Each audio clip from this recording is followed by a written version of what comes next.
This is me, MD Dinesh Kumar. Let's welcome to the Ta Cinemas. Kritika Udayanidhi அவர்களோட இயக்கத்துல வெளிவந்திருக்கக்கூடிய நம்ம Nithya Menon, Jayam Ravi, DJ Banu இவங்கெல்லாம் நடிச்சிருக்கக்கூடிய காதலிக்க நேரமில்லை திரைப்படத்துடைய விமர்சனம் தான் இந்த வீடியோல வந்து பார்க்க போறோம்.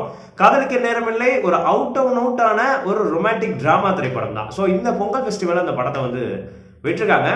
ஸோ ஒரு ரொம்ப நாள் கழிச்சு தமிழ் சினிமால இந்த ரொமான்டிக் கான்செப்ட்ல லைட் ஹார்ட்டடா எந்த ஒரு ஆஹா ஓஹோ அந்த மாதிரி பண்றான் இந்த மாதிரி டெஸ்ட் கொடுக்குறான் அப்படிலாம் வந்து இல்லாம ஒரு லீனியரான ஒரு ஸ்டோரி பார்த்து ரிலேஷன்ஷிப்குள்ள இருக்கக்கூடிய உண்மையான பேரியர்ஸ், அதுல இருக்கக்கூடிய சின்ன சின்ன ஃபன்ஸு, ஸோ கேரக்டர்ஸ்க்கு அது மூலமா கிரியேட் ஆகக்கூடிய ஒரு அனானமஸ் சிச்சுவேஷன்ஸ், ஸோ இதெல்லாம் வச்சுக்கிறதுக்கு உதயநிதி ஆல்மோஸ்ட் பர்ஃபெக்டான ஒரு ரொமான்டிக் படமா இந்த படத்தை வந்து ப்ரெசென்ட் பண்ணியிருக்காங்க. இந்த படத்தோட கோர் சென்ட்ரல் கேரக்டராக இருக்கக்கூடியது நம்ம நித்யா மேனன் அவர்கள் தான். ஸோ அவங்கள சுற்றி தான் மேஜராக அந்த கதை வந்து பின்னப்பட்டிருக்கு. அதுக்கப்புறமா ஒரு ஹீரோ போர்ஷனில் ஒரு லீடுக்கான ஒரு ப்ரொட்டாகனிஸ்ட் போர்ஷனில் வந்து வராரு நம்ம ஜெயம் ரவி அவர்கள். ஜெயம் ரவின்னு சொல்லக்கூடாது, ரவி மோகன் அப்படின்னு வந்து சொல்லியிருக்காரு. ஸோ ஆல்மோஸ்ட் ரவி மோகனே சொல்ல வந்து ட்ரை பண்ணுறேன், பட் ஃப்ளோவில் வந்து மாறி வந்து வர்றதுக்கும் வந்து வாய்ப்பு இருக்கு.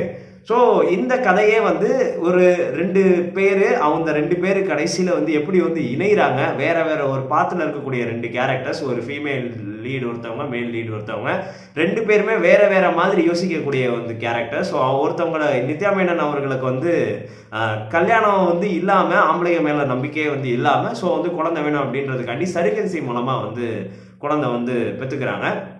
ஸோ இந்த பக்கம் நம்ம ஜெயம் ரவி அவர்கள் குழந்தைகளே பிடிக்காத ஒரு கேரக்டராக வந்திருக்காரு. இந்த ஒரு காரணத்தினால தன்னோட எக்ஸ் கேர்ள் ஃப்ரெண்டு, ஸோ ஒரு கேர்ள் ஃப்ரெண்டாக இருக்கக்கூடியவங்களே வந்து எக்ஸ் ஆகக்கூடிய ஒரு சூழ்நிலை வந்து ஆகுது. என்கேஜ்மெண்ட் வரைக்கும் அந்த கல்யாணம் போயிட்டு வந்து நிற்கிற ஒரு சூழ்நிலை வந்து ஆகுது. இந்த ரெண்டு கதாபாத்திரங்களும் இந்த காலத்தோட பிழைப்புனால எந்த அளவுக்கு வந்து ஒன்னா சேர்றாங்க அப்படின்றதுதான் இந்த காதலிக்க நேரமில்லை படத்தோட மொத்த கதையுமே.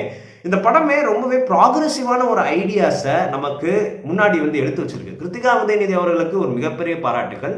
ஸோ இந்த படத்தில் பேரண்டிங் பற்றி நிறைய விஷயங்கள் வந்து எடுத்து வந்து சொல்கிறாங்க. சிங்கிள் பேரண்டிங்கோட பிரச்சனைகள்லாம் என்ன, அதை எப்படி இந்த சுச்சுவேஷன் அந்த கதாபாத்திரங்கள் மூலமாக மனிதர்கள் வந்து ஹேண்டில் பண்ணுறாங்க அப்படின்ற ஒரு பிரச்சனையை முன்னாடி வந்து எடுத்து வந்து வைக்கிறாங்க.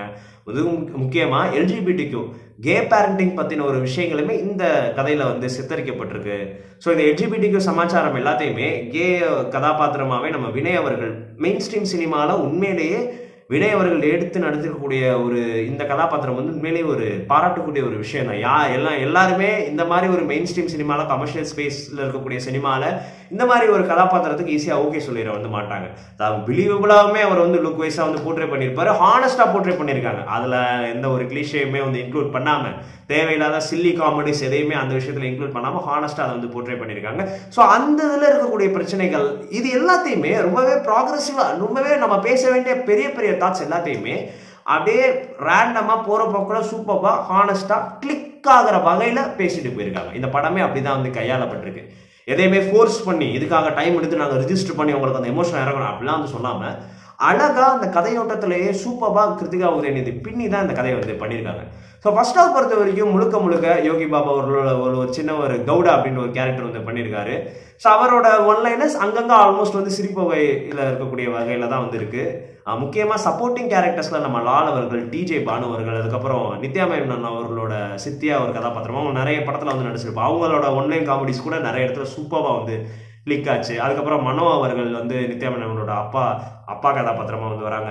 அம்மா அவர்களா லட்சுமி ராமகிருஷ்ணன் நடிச்சிருக்காங்க. இவங்க எல்லாருமே நிறைவாக வந்து பண்ணியிருக்காங்க. இது எல்லாத்தையுமே தூக்கி சாப்பிட்ற மாதிரி ஒரு குட்டி பையன் நடிச்சிருக்கான். அந்த கேஸ்டிங்கை எப்படி தான் கிருத்திகா உதயநிதி கண்டுபிடிச்சாங்கன்னே வந்து தெரில. அப்படியே நித்யா மேனனோட சாயல்ல கிட்டத்தட்ட ஜெயம் ரவி அவர்களுக்கும் மேட்ச் ஆகிற ஒரு சாயல்ல அந்த பையனை வந்து கேஸ்ட் பண்ணியிருக்காங்க. அந்த பையன் பிரிச்சு மேய்ஞ்சிட்டான். செம கியூட்டான பெர்ஃபார்மன்ஸு, செம பிரேவான பெர்ஃபார்மன்ஸு, அடிச்சு நொறுக்கிட்டான். இந்த வருஷத்துல பார்த்த இந்த குழந்தை கதாபாத்திரம், ரீசெண்டா பார்த்த குழந்தை கதாபாத்திரம் அந்த ஒரு லிஸ்ட்ல இந்த பையன் வந்து ரொம்பவே மெமரபிளா வந்து இந்த படம் முடியிறப்ப நம்ம மைண்ட்ல வந்து நின்றுறான். செம பெர்ஃபார்மன்ஸ் அந்த பையன்.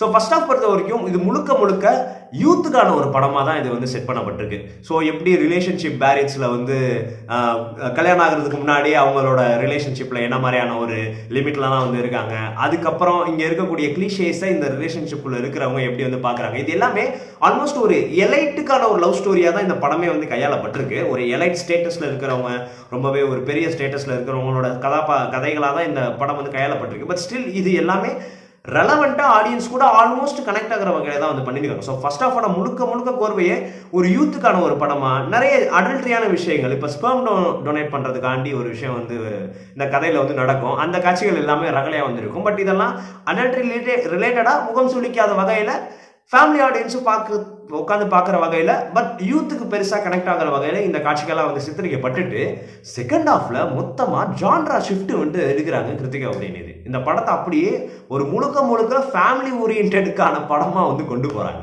அந்த பையன் வந்து இந்த கதையில செகண்ட் ஹாஃப்ல உள்ள வந்ததுக்கு அப்புறம் இது முழுக்க ஃபேமிலியோட எல்லாருமே சேர்ந்து ஆத்மார்த்தமா பார்க்கக்கூடிய ஒரு படமா வந்து மாறுது. ஸோ அந்த இடத்துல ஒரு கான்ஃபிளிக்ட் வந்து கிரியேட் ஆகுது. இருக்கக்கூடிய பிரதான கதாபாத்திரங்கள் நித்யா மேனன் அண்ட் ஜெயம் ரவிக்கு சூழ்நிலை கைதிகளாக வந்து மாட்டிக்கிறாங்க. அந்த சுச்சுவேஷன்ல சிக்கிக்கிட்ட ஒரு ஆட்களாக வந்து மாட்டிக்கிறாங்க. இந்த சுச்சுவேஷன்ல இருந்து அவங்க எப்படி ஓப்பன் அப்பா வெளியே வராங்க அப்படின்றத ரொம்பவே லைட் ஹார்ட்டடா ஸ்ட்ரைட் ஃபார்வர்டா வந்து எழுதியிருக்காங்க. எதையுமே ஆஹா ஓகோனா அப்படி போய் இங்கிட்ட சைடு வரேன் அப்படிலாம் சொல்லாம ரொம்பவே ஸ்ட்ரைட் ஃபார்வர்டா இந்த கதையை ஹேண்டில் பண்ணதுதான் அந்த கதையோட பெரிய சிறப்பு அம்சமா நான் வந்து பார்க்குறேன். So coming back to the negative, second half வந்து ஸ்டார்ட் ஆனதுக்கப்புறம் இந்த படம் ஒரு பெரிய லெட் டவுன் டிப்பை வந்து ஃபேஸ் பண்ணுது. ஏன்னா அந்த பையன் இன்ட்ரோடக்ஷனுக்கு அப்புறம் ஒரு டைம் வந்து தேவைப்படுது இந்த படத்துக்கே ஒரு டியூரேஷன் வந்து செட் பண்ணுறதுல.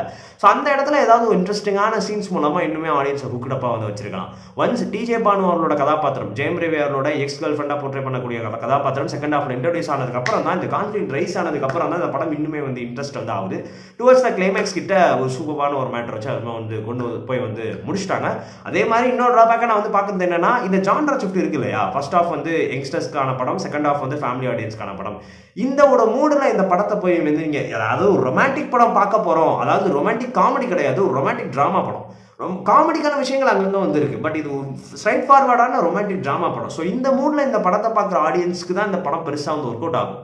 நீங்கள் மற்ற படத்தோட கம்பேர் பண்ணிட்டு அந்த படம் அப்படிலாம் வந்துருச்சு, இந்த படத்தில் என்ன காமெடியெலாம் நான் எதிர்பார்க்க அப்படிலாம் வந்து போனீங்கன்னா இதுக்கான ஜான்ரா அது வந்து கிடையாது. இந்த படம் வந்து முழுக்க ஹேண்டில் பண்ணியிருக்கிற விஷயங்கள் ரிலேஷன்ஷிப் பேரியர்ஸ், பேரண்டிங் பற்றி.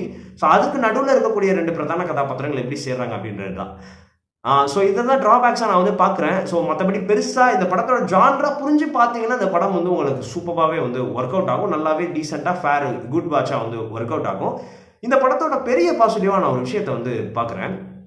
இந்த படத்துல இதுதான் நடந்திருக்கு அப்படின்றது ஆடியன்ஸான நமக்கு வந்து தெரியும். இப்போ ஒரு விஷயம் வந்து இந்த படத்தோட கோர் கதையிலே வந்து நடந்திருக்கு, ஆனா அது வந்து ஆடியன்ஸ் பார்க்குற நம்ம எல்லாருக்குமே தெரியும். ஆனா படத்துக்குள்ள இருக்கக்கூடிய எந்த கேரக்டர்ஸுமே அந்த விஷயம் வந்து தெரியாது. ஓகேவா, நான் அது என்னன்ட்டு பெருசா நான் சொன்னா ஸ்பாய்லர் மாதிரி வந்து ஆயிரும். அந்த படத்துல நீங்களே வந்து பார்த்து வந்து எடுத்துக்கோங்க. அதாவது லால் அவர்கள் வந்து ஜெயம் ரவியோட அப்பா கதாபாத்திரமா பண்ணியிருக்காரு. ஜெயம் ரவியோட அப்பா ஜெயம் ரவி, அதுக்கப்புறம் அந்த குட்டி பையன், இவங்க 3 பேருக்குமே ஒரு கனெக்டடா வச்சு ஃபுட்பால் மேட்ரு வச்சு ஒரு விஷயம்லாம் வந்து கிருத்திகா உதயநிதி ஸ்மார்ட்டான ஒரு ரைட்டிங் மூலமா சீன் பேக்கேஜ் மூலமா வந்து வச்சிருக்காங்க. ஸோ மொத்தமாகவே இந்த கதையோட இது காரணம் வந்து நமக்கு வந்து தெரிஞ்சிடும். எப்படி இந்த கதை நடக்குது அப்படின்றது நமக்கு வந்து தெரியும், நம்ம அந்த ஃபீல்டில் தான் பார்ப்போம். ஆனால் படத்துக்குள்ள இருக்கக்கூடிய கதாபாத்திரங்களுக்கு இது வந்து தெரியாது. இது ரொம்பவே ஒரு இன்ட்ரெஸ்டிங்கான ஒரு ப்ரொபோஷனாக வந்து இருந்துச்சு. கடைசி வரைக்கும் படத்தில் இருக்கக்கூடிய கதாபாத்திரங்களுக்கு அந்த உண்மை வந்து தெரியாது. ஸோ நம்ம அந்த மைண்ட்லேயே வந்து பார்க்குறப்ப அது ரொம்பவே சூப்பராக எனக்கு வந்து கிளிக் ஆச்சு. ஸோ இதுதான் வந்து திரைப்படம். ஃபர்ஸ்ட் ஆஃப் முழுக்க யங்ஸ்டர்ஸ்க்கான ஒரு படமாக வந்து சித்தரிச்சு நிறைய அடல்ட்ரி பேச வேண்டிய விஷயங்கள் எல்லாத்தையுமே வந்து அழகாக வந்து எடுத்துடுச்சு. செகண்ட் ஆஃப் முழுக்க ஒரு ஃபேமிலிக்கான ஒரு படமாக இந்த படத்தை வந்து ப்ரெசென்ட் பண்ணியிருக்காங்க. இந்த ஜான்ராக்கான ஷிஃப்டையுமே கிருத்திகா உதயநிதி ரொம்பவே பிரில்லியண்டாக வந்து ஆல்மோஸ்ட் வந்து ஹேண்டில் பண்ணியிருக்காங்க வந்து சொல்லலாம். ஸோ ரொம்பவே ஸ்ட்ரைட் ஃபார்வர்டான நிறைய ப்ரொக்ரெசிவ் தாட்ஸை கொண்டு இருக்கிற, நம்ம நிறைய மாற்றிக்க வேண்டிய, இந்த சமூகம் வந்து என்னென்ன விஷயங்களை கிளீஷேவாக டேப்புவாக வந்து பார்க்குதோ அந்தந்த விஷயங்களையும் இந்த படத்தில் வந்து வச்சு ஒரு ப்ராக்ரெசிவான ஒரு ரொமான்டிக் டிராமாவா ஸ்ட்ரைட் ஃபார்வர்டான நரேஷன்ல வந்து இந்த படத்தை வந்து பிரசன்ட் பண்ணியிருக்காங்க கிருத்திகா உதயநிதி. ஸோ இந்த ஒரு கோர்வையிலேயே இந்த படத்தை வந்து ரொமான்டிக் படம், டிராமா ரீதியா கேரக்டர்ஸ்க்கான கான்ஃபிளிக்ஸை வச்சு பார்க்க போறோம் அப்படின்றத நீங்க இந்த கண்ணோட்டத்தில் பார்த்தீங்கன்னா இந்த படம் உங்களுக்கு ரொம்பவே சூப்பராக வந்து ஒர்க் அவுட் ஆகும். ஆல்மோஸ்ட் இந்த படம் வந்து ஒரு சூப்பரான ஒரு டீசென்ட் ஃபேர் வாட்சாக தான் இந்த படம் எனக்கு வந்து தெரிஞ்சிருக்கு. இந்த பொங்கலோட ரேஸ்ல எனக்கு மதகஜராஜாவை நான் இதோட சேர்க்க மாட்டேன், ஏன்னா அது ஒரு 12 years ஓல்டு படமா இருக்கிறதுனால அதுக்கான இடத்த தனியாக வந்து வச்சுப்போம். ஸோ கேம் சேஞ்சரை விட எனக்கு காதலுக்கு நிறைவில்லை ரொம்ப பிடிச்சிருக்கு. இதை விட எனக்கு வணங்கான் ரொம்ப வந்து பிடிச்சிருக்கு. ஸோ காதலுக்கு நிறைவில்லை இந்த பொங்கலுக்கு கண்டிப்பாக எல்லாருமே போய் தியேட்டரில் செலிப்ரேட் பண்ணக்கூடிய ஒரு சூப்பரான ஒரு வாட்சான ஒரு படமாக தான் வந்து அமைஞ்சிருக்கு.